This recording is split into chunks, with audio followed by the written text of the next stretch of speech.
श्री सीताराम जी महाराज की जय। श्री वृंदावन बिहारी लाल की जय। श्री हनुमंत लाल की जय। श्री गुरुदेव भगवान की जय। न मिटे भव संकट दुर्घट है तपे तीरथ जन्मे अनेक अटो। न मिटे भव संकट दुर्घट है तप तीरथ जन्मे अनेक अटो। कलि में न ज्ञान विराग कहूँ सब लागत फूकट झूठ जटो। नट जो पेट कुपेट के कोटिक चेतिक ठाट ठटो। तुलसी जो सदा सुख चाहिए तो रसनान से बासरे राम रटो। तुलसी जो सदा सुख चाहिए तो रसनान से बासरे राम रटो। श्री सीताराम जी महाराज की जय। कल के प्रसंग में प्रश्न आया कि मारीच का वध श्री राम जी ने क्यों किया। तो देखिए, मारीच ने विचार कर लिया था जब लंकेश रावण ने कहा कि तुम सोने का मृग बनके और राम जी के आश्रम से निकलो, हम सीता जी का हरण करेंगे, तो समझाया लेकिन नहीं माना और उसने भय दिखाया कि हम मार देंगे। तो उसने सोचा ये दुष्ट है, इसके हाथों क्यों मरे। तो फिर वो भगवान श्री राम जी का स्मरण करके प्रार्थना कर रहा था कि भगवान अब मरना तो है ही, इससे अच्छा है कि आपके हाथों से ही हमारा कल्याण हो। तो गोस्वामी लिखा है कि जब वो चलने लगा तो उसने राम जी के स्वरूप का ऐसा अलौकिक चिंतन किया कि उसकी सारी सोने की देह अलौकिक हो गई। लिखा है कि निज परम प्रीतम देख लोचन, निज परम प्रीतम देख लोचन, सफल कर सुख पाई हो। विचार कर रहा है कि आज हम अपने प्रेमी को देख करके, अपने प्रीतम को देख करके, अपने भगवान को देख करके इन नेत्रों को सफल करें। निज परम प्रीतम देख लोचन, सुफल कर सुख पाई हो। श्री सहित जब विश्वामित्र की यज्ञ विध्वंस करने के लिए नियुक्त किया गया था, तब राम लक्ष्मण ने बिना फर का बाण मार करके को समुद्र के 100 जन पार भेजा था। तो उस समय श्री माता सीता जी का दर्शन नहीं हुआ था। आज साथ में सीता मैया है, इसलिए सबसे पहले वो सीता मैया का दर्शन कर रहा है। श्री सहित अनुज समेत कृपा निकेत पद मन लाई हो। श्री सहित अनुज समेत कृपा निकेत पद मन लाई हो। ऐसा विचार करके चल रहा है।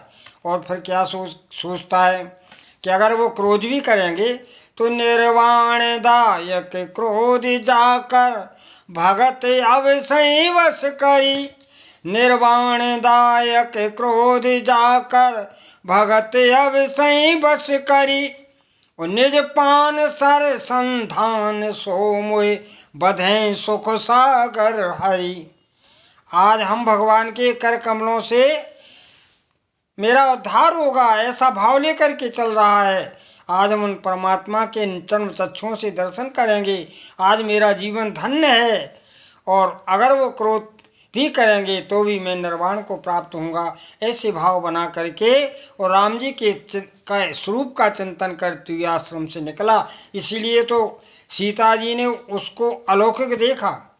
गोस्वामी लिखा है कि सीता परम रुचिर मृग देखा।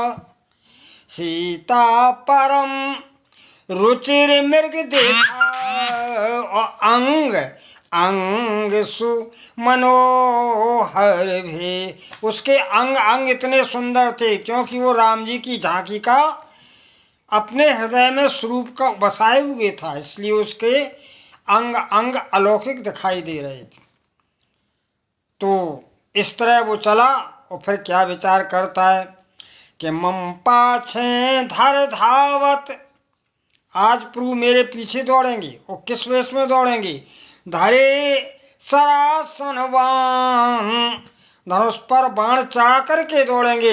इस स्वरूप को मैं बार बार देख के अपने को धन्य मानूं। मम पाछे धर धावत धरे सरासनवान, और फिर प्रवही बिलोक हों, फिर प्रवही बिलोक हों, धन्य नमो समान। आज मैं बार बार प्रभु की स्वरूप माधुरी का पान करूंगा, मेरे समान आज कौन धन्य है।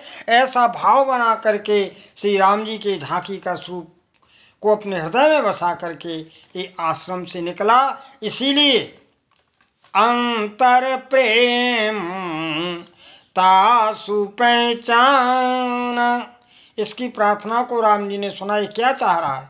तो अंतर प्रेम तासु पहचाना, ओ मुनि दुर्लभ गति दीन सुजाना। इसलिए राम जी ने उसको योगियों से भी दुर्लभ गति को प्रदान किया। मारा नहीं है, उसकी इच्छा के अनुसार उसे गति दी। अब दूसरा भाव है कि बन दस देव सौंप सब काहू, और चले जहां रावण शशि राहु। रावण को यहाँ चंद्रमा बताया, रावण रूपी चंद्रमा। क्यों बताया? इसलिए कि रावण और चंद्रमा में कुछ समानताएं हैं। जैसे रावण लंका से निकलता है, लंका कहाँ है? समुद्र में।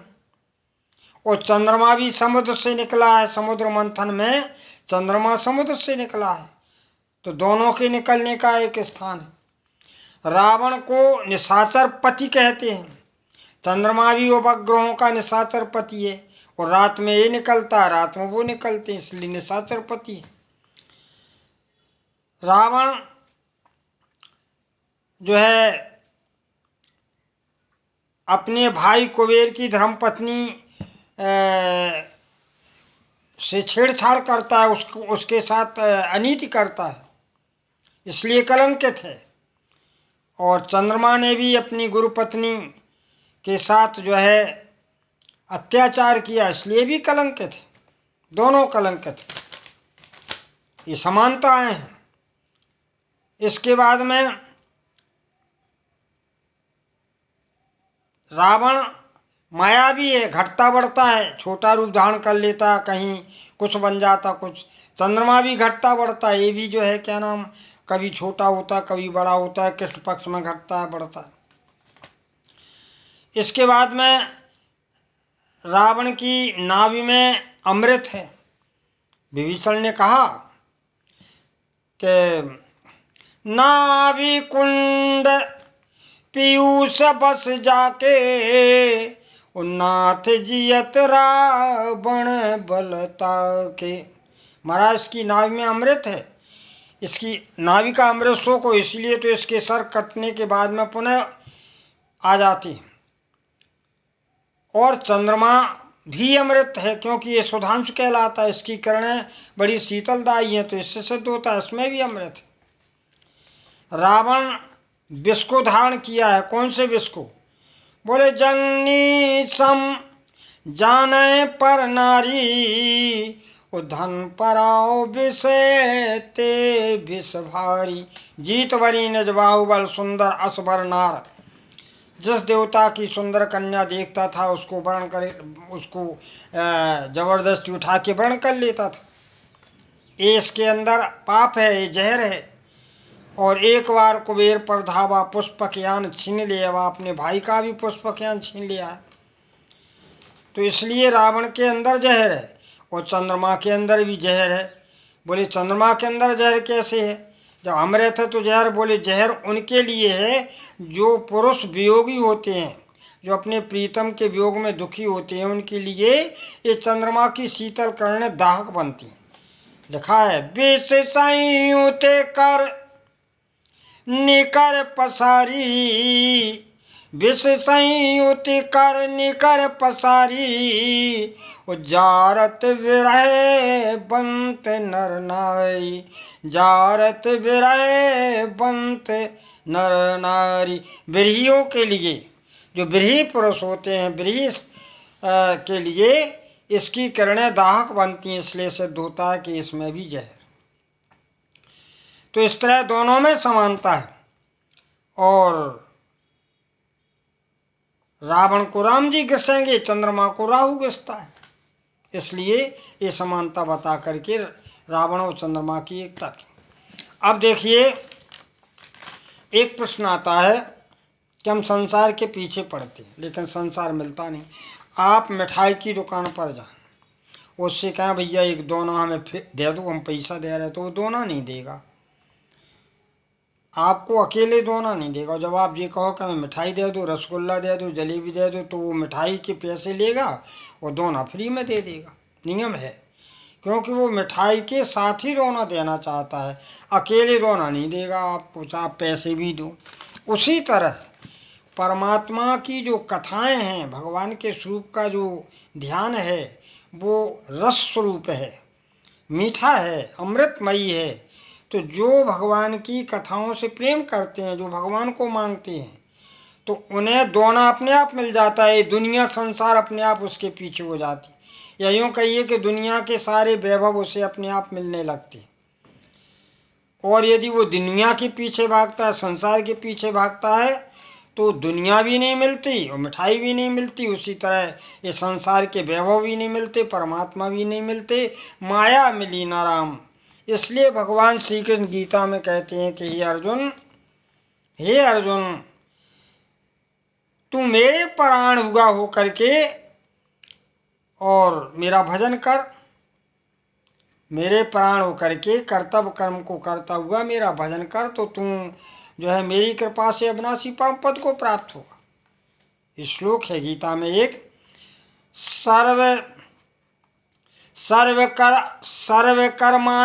सर्वकर्मान्नसि सदा कुर्वाणी मद्व्यपाश्रयः मत्प्रसादाद् वाप्नोति शाश्वतम् मत्प्रसादाद् शाश्वतम् परम व्ययम्। हम उसको परम पद दे देते हैं जो सतत मेरा स्मरण करता हुआ, मेरे प्राण हुआ संसार में कर्म को बढ़ता हुआ मुझे ध्यान में रखता है, तो मुझे परम पद दे देते हैं। कहने का भाव है कि संसार को चाहना है तो परमात्मा को चाहो, परमात्मा को मांगो तो संसार तो पीछे चलेगा। इस तरह एक कवि ने बड़ा अच्छा भाव दिया है, तन को धन को सुत संतति को, तन को धन को सुत संतति को अभिमान भरे अपने मन में। संसार में धन का अभिमान, संतति का अभिमान, तन का अभिमान, ये अभिमान में आदमी जी रहा है। तन को धन को सुत संतति को अभिमान भरे अपने मन में। वो जब लो लिपटो जग लंपट सो, जब लो लिपटो जग लंपट सो, तब लो लहरों की लपेटन में। जब तक संसार में फंसे हो तब तक माया की लहरों से छूटना नहीं है, बीतते ही जाओ। तो जब लो लिपटो जग लंपट सो, तब लो लहरों की लपेटन में। भयभीत रहे भव सागर में, भयभीत रहे भव सागर में, जब लो भ्रम है भव भंजन में। जब तक परमात्मा में भ्रम है, जो भय को हटाने वाले हैं संसार की, तब तक तुम्हें संसार में भय ही रहेगा, मृत्यु का, जन्म का। भयभीत रहे भव सागर में, तब तक संसार में जीव भयभीत रहेगा। कब तक? बोले जब लो भ्रम है भय भंजन में। जो भय को भंजन करते हैं, जब तक उनमें प्रेम नहीं है, भ्रम है, तब तक ये जीव संसार के दुखों में डरता रहेगा। वो यदि प्रेम प्रतीत करे प्रभु में, यदि प्रेम प्रतीत करे प्रभु में, तो जन क्यों न विनीत तरे क्षण में। यदि प्रेम प्रतीत करे प्रभु में, तो जन क्यों न विनीत तरे क्षण में। यदि भगवान से प्रेम हो जाए तो इस संसार सागर से आसानी से पार जा सकता है। इसी के साथ वाणी का विराम में बोले आनंद कंद भगवान की जय।